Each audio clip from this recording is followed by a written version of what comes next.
हरिओम। एक दिन मैंने आपको एक कवि की कविता की एक पंक्ति की व्याख्या सुनाई थी। अंधेरा है मन का, दिया तो जला ले। आज उन्हीं कवि की उसी कविता की एक पंक्ति और विचार में आ रही है व्याख्या करने को। कवि कहता है, बहकना है मुमकिन, भटकने का डर है। बहकना है मुमकिन, भटकने का डर है। संभलता नहीं दिल किसी के संभाले, कहाँ जा रहा है तू ऐ जाने वाले, कहाँ जा रहा है तू ऐ जाने वाले।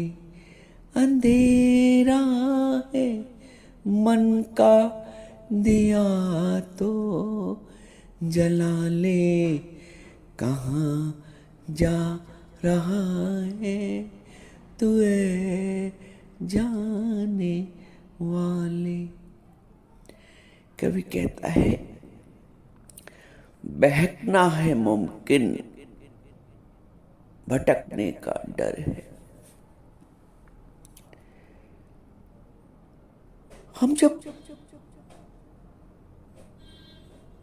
आत्मज्ञान की दृष्टि से देखते हैं, हम ये पाते हैं कि हर व्यक्ति, आप ये जो जन सैलाब देख रहे हैं इस संसार में, लोगों का जन सैलाब, मनुष्यों का जन सैलाब, आप इसको ऐसे देखिए। मान लो आप किसी ऊंची पहाड़ की चोटी पे खड़े हैं या किसी सबसे ऊंची बिल्डिंग पे खड़े हैं, और ऊपर से जब नीचे देख रहे हैं तो आप करोड़ों मनुष्य दिख रहा है दूर दूर तक। अब वो जो मनुष्यों का जन सैलाब आपको दिख रहा है, यदि ये कहा जाए कि संपूर्ण जन सैलाब बहका हुआ है तो अतिशयोक्ति नहीं होगी। जब हम कृष्ण की नजर से देखते हैं, कृष्ण की दृष्टि से देखते हैं, तो हम ये पाते हैं कि संसार में सब बहके हुए लोग ही हैं। बहकना है मुमकिन, वास्तव में सब बहके हुए। अर्जुन भी बहका हुआ था, इतना कुलीन, इतना विद्वान, इतना पराक्रमी,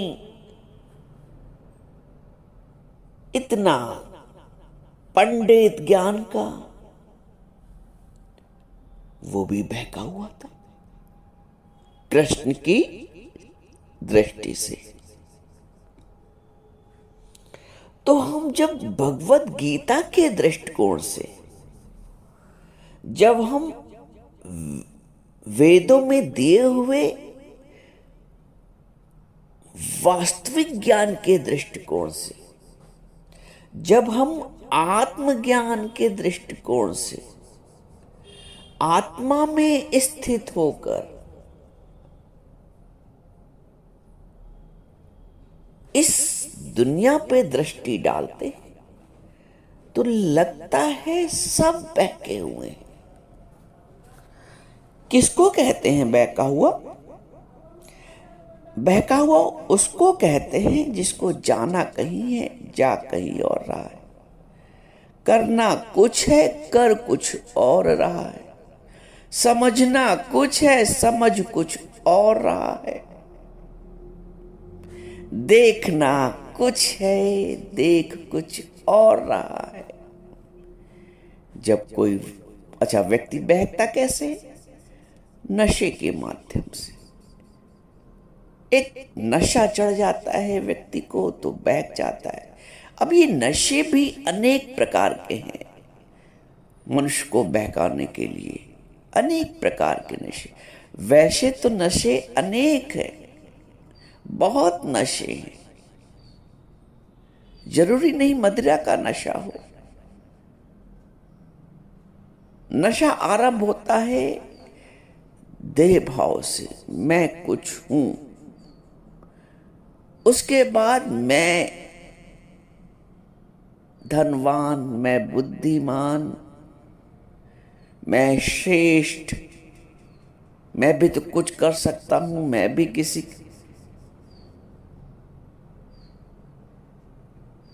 पूरा मनुष्य समुदाय एक नशे में डूबा है। अपने अपने नशे हैं, अपने अपने बहकने के ढंग हैं। सब बहके हुए हैं। आप ऊपर खड़े हो जाओ, ऊपरी मंजिल पे आपको लगेगा ये जो अपार जन समुदाय भागा जा रहा, भागा जा रहा, दौड़ा जा रहा, दौड़ा जा रहा, इसको दिशा ही नहीं पता है। बहका तो उसी को कहेंगे ना जिसको दिशा भी नहीं पता और दौड़ भी रहा है। तो पूरा मनुष्य समुदाय जीवन के आरंभ से, जब से वो संसार को समझने के युग होता है, 3.5-4 साल की अवस्था समझ लो और थोड़ा सा आगे बढ़ा लो, तब से वो दौड़ना शुरू करता है और अंतिम श्वास तक दौड़ने का प्रयास करता है।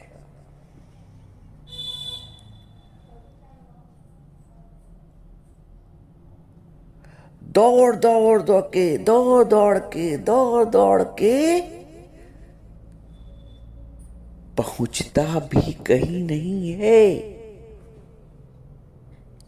अब जीवन भर दौड़ा भी और पहुंचा भी कहीं नहीं। ये स्थिति बहकने वाली स्थिति है। ऐसी स्थिति को लोगों को बहके हुए लोग कहेंगे। इन्हीं को कवि कह रहा है बहकना है मुमकिन, भटकने का डर है। सब भटके हुए लोग हैं, सब भटके हुए लोग हैं, सब भटके हुए लोग हैं। जो लोग बहके होते हैं, भटके होते हैं, वो अपने को भी भूल जाते हैं। बहका हुआ व्यक्ति स्वयं को भी भूल जाता है, स्वयं की मर्यादा, स्वयं के संस्कार, क्योंकि नशा हावी रहता है ना। नशा माया का है, सबको बहका दिया है। कोई अज्ञानी बन के बहका हुआ है, कोई ज्ञानी बन के बहका हुआ है, कोई निरक्षर बन के बहका हुआ है, कोई पंडित बन के बहका हुआ है। सब बहके हुए हैं, सब बहके हुए हैं। कोई अकर्मण बन के बहका हुआ है, कोई कर्मण बन के बहका हुआ है। बड़ा गहरा अर्थ है इन सब पंक्तियों में। कोई कर्मण बन के बहका हुआ है, कोई अकर्मण बन के बहका हुआ है। कोई भिखारी बन के बहका हुआ है, कोई दानी बन के बहका हुआ है, कोई बदकर्मी बन के बहका हुआ है, कोई सत्कर्मी बन के बहका हुआ है, कोई मौन हो के बहका हुआ है, बुद्धू बन के बहका हुआ है, कोई बोल बोल के बहका हुआ है, कोई ना समझ के बहका हुआ है, कोई समझाने के प्रयास में बहका हुआ है, समझाते ही रहते हैं।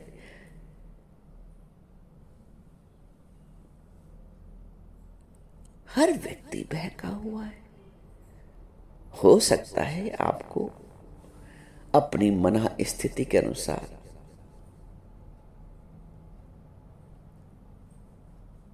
मेरी बात पूर्णतः समझ में ना आ रही हो, लेकिन मेरी प्रार्थना है समझने का प्रयास करिए। आपके अंदर प्रश्न उठना चाहिए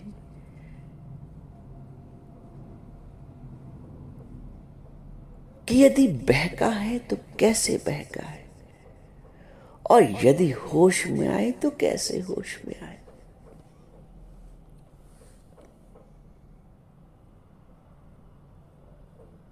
कैसे हर व्यक्ति बहका हुआ है।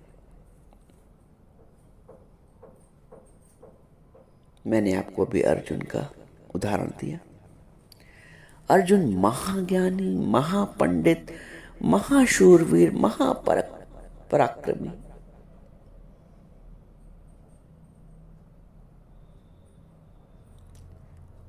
साक्षात कृष्ण के सम्मुख, फिर भी कृष्ण की दृष्टि में अर्जुन बहक गया। अर्जुन बहका हुआ है। अर्जुन से तात्पर्य कृष्ण की दृष्टि में हर वो व्यक्ति बहका हुआ है जिसको अपने स्वयं का ज्ञान नहीं है। मैंने बताया कोई व्यक्ति नशा कर लेता है, स्वयं को भूल जाता है जब नशा अधिक हो जाता है।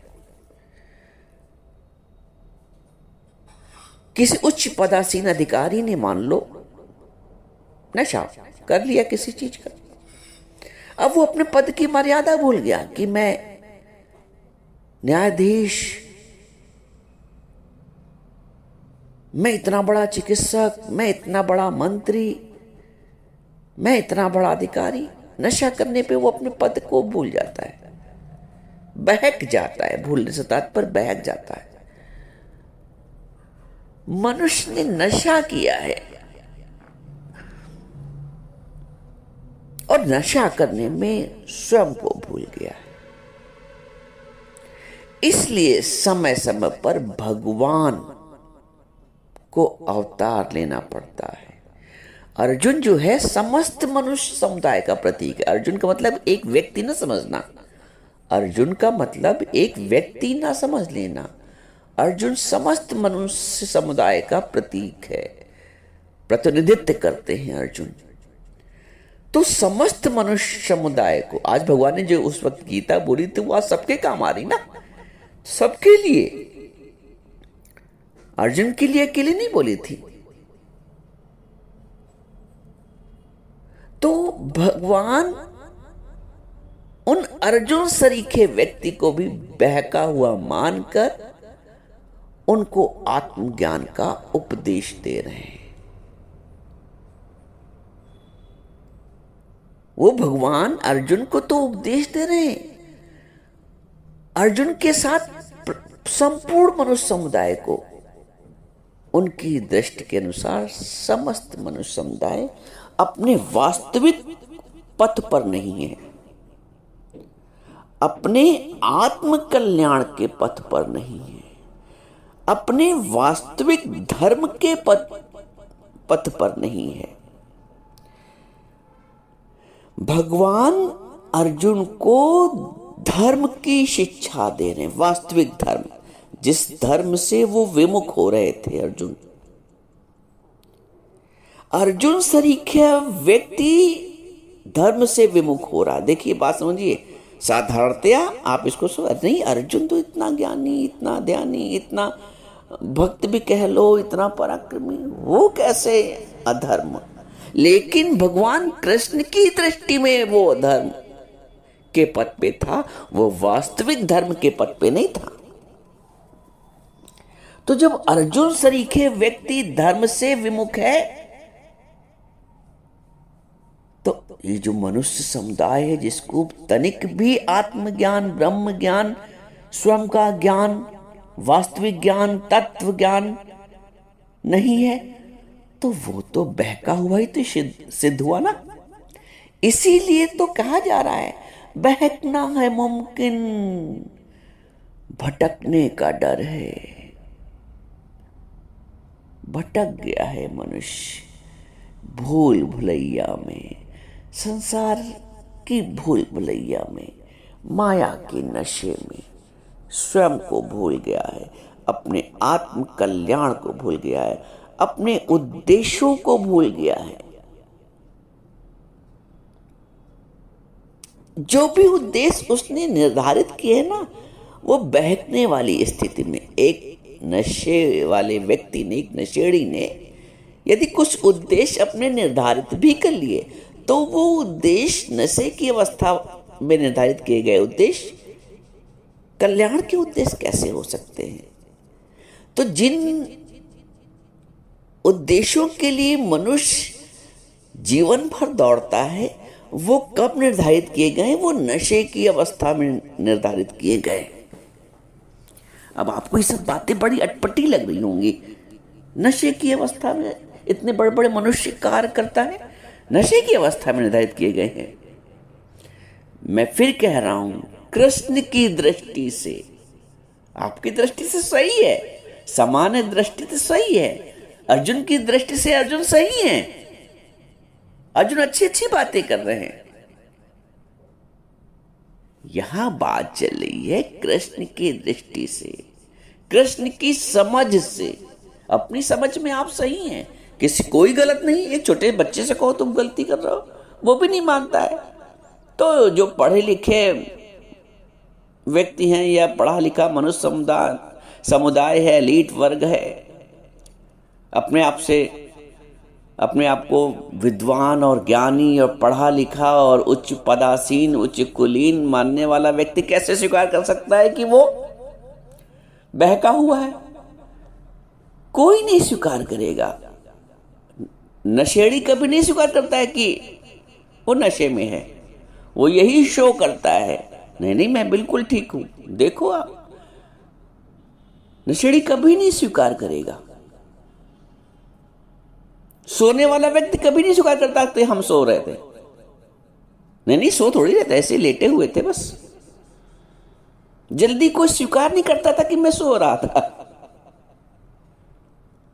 तो जल्दी कोई स्वीकार, आपको समानता ये बातें नहीं समझ में आएगी कि नशेड़ी बहके हुए कैसे हैं, हम कैसे भटके हुए हैं, इतने बड़े बड़े कार्य कर रहे हैं, इतने पढ़ रहे हैं, इतना लिख रहे हैं, इतना शिक्षा हासिल कर रहे हैं, इतना धन कमा रहे हैं, लाखों रुपया महीना, कैसे बहके हो सकते हैं? इतना पूजा, इतना पाठ, इतना मंदिर, इतना तीर्थ, इतना यात्रा, इतना जप कर रहे हैं, इतना तप कर रहे हैं, दौड़ रहे हैं मंदिरों को, हम कैसे बहके हो सकते हैं? बिल्कुल सही बात है, आप कैसे बहके हो सकते हैं? आप तो समझदार व्यक्ति हैं अपनी दृष्टि में। फिर मैं वही कहूंगा, बिल्कुल सब आप कर रहे हैं, आप समझदार भी हैं, आप विद्वान भी हैं अपनी दृष्टि में, कृष्ण की दृष्टि में नहीं। कृष्ण की दृष्टि में तो तभी आप समझदार हो पाएंगे जब आप कृष्ण को समझेंगे। कृष्ण से अर्थ है परम तत्व को समझेंगे, आधार को समझेंगे। फल के विषय में आपको जानना है ना, किसी वृक्ष के फल के विषय में जानना है ना, तो उसके बीज के विषय में जानना पड़ेगा। किसी फल के विषय में आपको जानकारी प्राप्त करनी है तो उस फल के या उस वृक्ष के बीज के विषय में जानकारी हासिल करनी पड़ेगी। पहले बीज कृष्ण है, कृष्ण को समझ जाओगे तो बहकने से, भटकने से बच जाओगे। मनुष्य की गलती क्या हुई है, उसने कृष्ण को नहीं समझा, उसने बीज को नहीं समझा। फल को तो खाया लेकिन बीज का ज्ञान प्राप्त नहीं हुआ उसको। इतना बड़ा, छोटे से बीज से, उस बीज से जिसने अपने आप को धरती की गहराई में गुम कर लिया, उस बीज से इतना बड़ा वृक्ष पैदा हुआ, उस वृक्ष से भी हजारों फल पैदा हुए। अब लोग क्या कहते हैं, फल खाते हैं, कहते नहीं अक्सर वो कहावत क्या कही जाती कि गुठलियों से क्या मतलब, आम खाओ गुठली से क्या मतलब।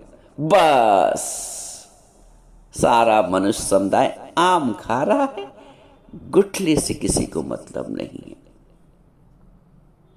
ये स्वार्थ है, ये अधर्म है। सिर्फ आम खा लेना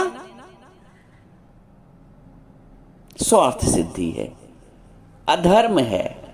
क्योंकि हमें मालूम भी तो होना चाहिए, हमें ज्ञान होना चाहिए कि आखिर इस आम की उत्पत्ति कैसे हुई, उस बीज ने क्या क्या सहा जो वृक्ष बना।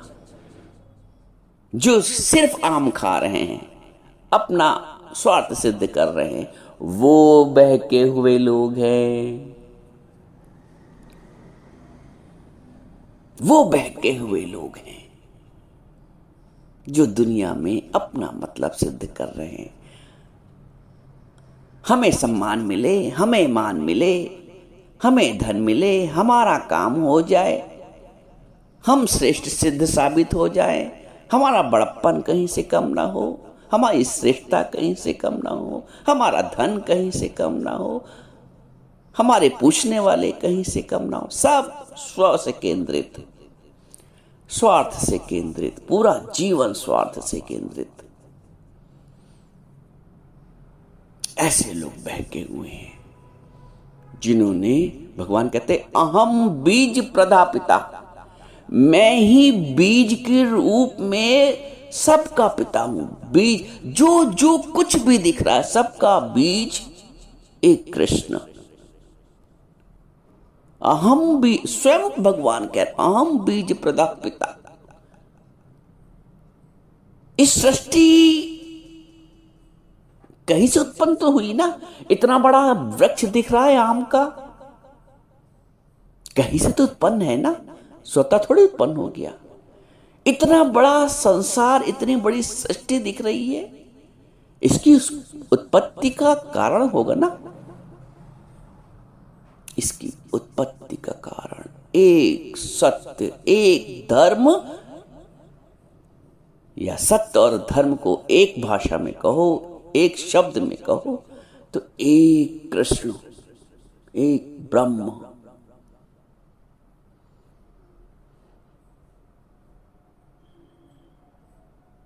और तुमने उसी का ज्ञान हासिल नहीं किया, तुमने सत्य का ज्ञान प्राप्त नहीं किया, तुमने वास्तविक धर्म को नहीं जाना।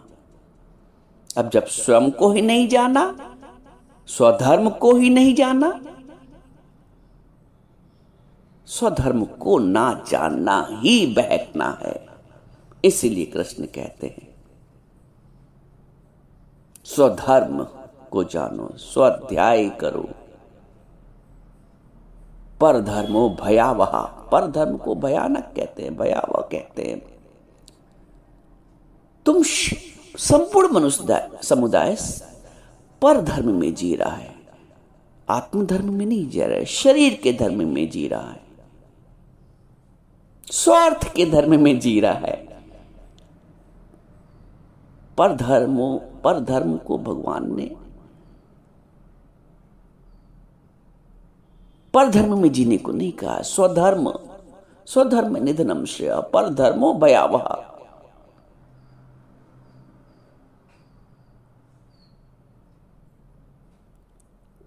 तो जो पर भाग रहा है, परे भाग रहा है, पर धर्म में भाग रहा है, शरीर के धर्म में भाग रहा है, स्वार्थ के धर्म में भाग रहा है, वो बहका हुआ व्यक्ति है। बहकना है मुमकिन, भटकने का डर है। ज्ञान के बिना सब बहके हुए, सब भटके हुए लोग हैं।